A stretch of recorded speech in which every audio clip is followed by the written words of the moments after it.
Okay. Release date గురించి చెప్పారు కదా! ఓకే. మీ ఒపీనియన్ ఏంటంటే సినిమా పైన? అంటే మ్యాక్సిమం ప్రతి సినిమాకి ఇప్పటికొచ్చి మన కల్చర్ ఏంటంటే పెద్ద పెద్ద సినిమాలకు మనం అంచనాలు వేసుకోవడం, అది ఆటోమేటిక్గా పోస్ట్‌పోన్ అయిపోవడం, అది కల్చర్ అన్నట్టు టీఎఫ్ఐ. అది ఫస్ట్ టైం ఇదేంటంటే ప్రీపోన్ అయింది, పోస్ట్‌పోన్ కాకుండా. అందుకనేసి మనం ఎట్లా ఊహించొచ్చంటే కావాలనే చేశారు, ఎందుకంటే బిజినెస్ బాగా నడుస్తుంది.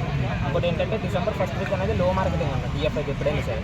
ఎందుకంటే ఫస్ట్ వీక్లో మ్యాక్సిమం కాలేజెస్ అంటే ఎగ్జామ్స్ టైమింగ్ కాబట్టి స్టూడెంట్స్ బడ్జెట్ అంత తక్కువ ఉంటుంది, జస్ట్ జనరల్ ఆడియన్స్ మాత్రం చూడాలి. కానీ ఈ అఖండ యానిమల్ ఎప్పుడైతే వచ్చి అంత బడ్జెట్ వెయిట్ చేసాయో డిసెంబర్ ఫస్ట్ వీక్లో, పుష్ప కూడా ఆటోమేటిక్గా వస్తుందన్న ఇంటెన్షన్తో మైత్రి మూవీ మేకర్స్ అట్లా ప్లాన్ చేసుకున్నారు. తట్టు ఇంకోటి ఏంటంటే పుష్ప 1కి ఎంత బజ్ క్రియేట్ అయిందో ప్రతి ఒక్కరికి అందరికీ తెలిసిందే ఇంటర్నేషనల్ వైడ్. అందుకనేసి మూవీ మేకర్స్ కూడా పుష్ప 2కి ఉన్న బడ్జెట్ కాకుండా ఎక్స్ట్రా 200 crores వేసి మొత్తం 430 crores బడ్జెట్ దాకా పెట్టారు, అంటే వితౌట్ ప్రమోషన్స్. ఇంక ప్రమోషన్కి మొత్తం అంతా కలిపితే నియర్లీ 600 crores ఈజీగా దాటేస్తుంది. అండ్ ఇంకోటి ఏంటంటే బాలీవుడ్లో 200+కి డిస్ట్రిబ్యూషన్ జరగడం అనేది first time south Indian film, ఏ ఫిల్మ్ అయినా కానీ. ఈవెన్ టీజీఎఫ్ కూడా 120-130 దాకా వచ్చిన తప్పితే ఈ 200+ అనేది పుష్ప తప్పితే దేనికి రాలేదు. అందుకనేసి కలెక్షన్స్ కూడా చాలా గట్టిగానే వస్తాయి.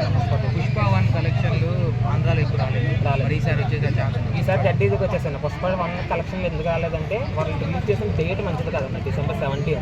దట్ ఇంకోటి ఏంటంటే ఇంటర్నేషనల్ వైడ్ కలెక్షన్ ఎందుకు రాలేదంటే అప్పట్లో ఒక ఇంగ్లీష్ మూవీ రిలీజ్ అయింది, దట్టు శ్యామ్ రాయ్ కూడా రిలీజ్ అయింది. మనకి ఒక కమర్షియల్ ఫిల్మ్ రిలీజ్ అవ్వడం వల్ల పుష్ప మిక్స్డ్ టాక్ వల్ల ఆగిపోయిన తప్పితే కలెక్షన్లో రాకపోవడం అనేది ఏం కాదండి. ఇంకోటి ఏంటంటే అప్పట్లో టికెట్స్ ప్రైస్ తక్కువ. ఇప్పుడు మన డిప్యూటీ సీఎం ఎలాగో టీఎఫ్ఐకి సంబంధించిన పర్సన్ కాబట్టి టికెట్స్ దాకా ఆటోమేటిక్గా వస్తాయి. మనకి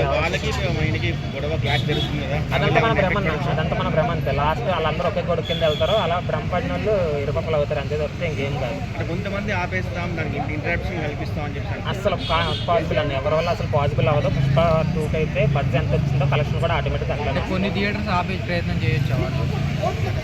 లేదన్నా, లేదు ఎంత థియేటర్లో ఆపుదాం అనుకున్నా మైత్రి మూవీ మేకర్స్కి, పవన్ కళ్యాణ్కి ఆటోమేటిక్గా మూవీ ఉంది నెక్స్ట్. దట్టు ఇంకోటి మీ మెగా ఫ్యామిలీ క్లాష్ గురించి చూసుకుంటే సుకుమార్కి రామ్ చరణ్కి ఉన్న బడ్జెట్ లాంటిది అందరికీ తెలిసిందే కాబట్టి వాళ్ళకి గొడవలేమమ్మా. జస్ట్ మనం ఊహించుకున్న వాళ్ళు భ్రమ పడతారు కాబట్టి వాళ్ళ ఏం ఇబ్బంది. బయటకి అట్లా ఉండొచ్చు, లోపల కొంచెం ఎంతమంది ఉంటారు కదా, మా హీరో అన్నట్టుగా. మా హీరో అటు పెట్ట గొడవలని తెలిసిందే, కానీ లాస్ట్ మధ్యలో టికెట్ అంతా ఒకటైపోతారన్న. మన ఎంత కలెక్ట్ చేస్తారు మీరు అనుకుంటున్నారు? ఇప్పుడు వచ్చి బాలీవుడ్లో 200+ crores డిస్ట్రిబ్యూట్ అవ్వడం అనేది ఇప్పుడు వచ్చి ఏ సినిమాకి అవ్వలేదన్న. ఒక ఓన్లీ పుష్ప 2కి అయింది, వన్ డేకి.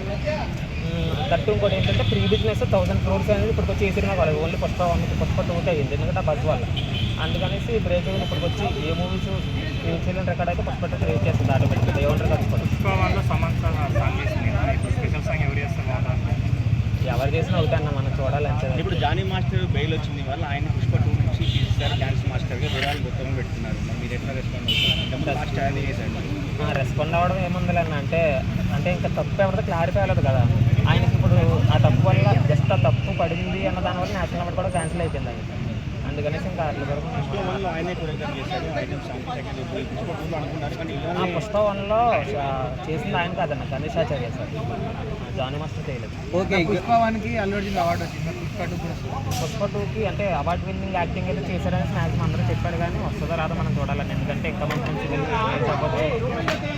ఎవరో రిలీజ్ డేట్ ఎప్పుడు అంటున్నారంటే డిసెంబర్ 15. ఓకే. అమ్మవారి జాతర లుక్లో ఎలా అనిపిస్తుంది? లుక్ చాలా బాగుందన్న. ఆల్రెడీ ఆ దగ్గరతోనే అందరికీ రిలీజ్ చేస్తాడు కదా. ఆ లుక్ పెట్టాల్సిన రీజన్ ఏంటంటే తిరుపతిలో వెంకటేశ్వర టెంపుల్ అంత ఫేమస్, గంగమ్మ తల్లి జాతర కూడా అంతే ఫేమస్. అందుకనేసి ఇప్పుడు హీరోకి ఎక్స్ట్రా ఎలిమెంట్స్ తగిలించడం అనేది ఏంటంటే ఫ్యాన్స్లో బజ్ క్రియేట్ చేయడం మాత్రమే. అంటే ఒక ఇంటెన్షన్తో వస్తారు కదా చేయడం. ఇప్పుడు ఫ్యాన్ ఇండియన్ దేశం హీరో చూద్దామనేసి వస్తారు కాబట్టి అది బజ్ క్రియేట్ చేయడం చేశారు. అంత స్టార్ అన్న హీరో ఇంతవరకు ఎవరు అలాంటి చీర కట్టి ఇలాంటి చేయలేదు, అలా చేయలేదు కాబట్టి ఇలాంటివి చేస్తే వస్తారు కదా ఫ్యాన్స్ అన్న మూమెంట్ చేస్తారు. Okay, thank you.